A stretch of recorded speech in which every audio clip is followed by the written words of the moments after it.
సర్వాన్ని తన హస్తగతం చేసుకున్న దేవుడు, సమస్తాన్ని నడిపించగలిగిన దేవుడు ఈ ఉదయకాల సమయంలో మనతో ఈ మాట మాట్లాడుతున్నాడు.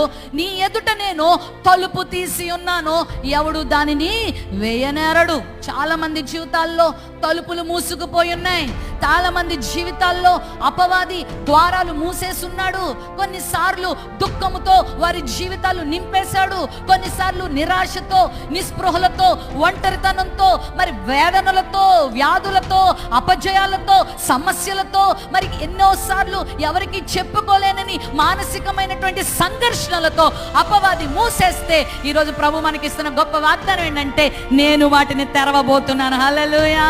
నేను తెరిచి పెట్టేశాను. ఇంకా నీ పని ఏంటంటే ముందుకు దూసుకుని వెళ్ళిపోవడమే. ఈ 2024 ఈ మీటింగ్స్కి వచ్చిన మీ అందరి జీవితంలో ఈ ఉదయకాల సమయంలో ప్రభు ఇస్తున్న వాగ్దానం ఏంటంటే, నేను తెరిచాను, నువ్వు ముందుకు వెళ్ళిపో. హల్లెలూయా. ఈ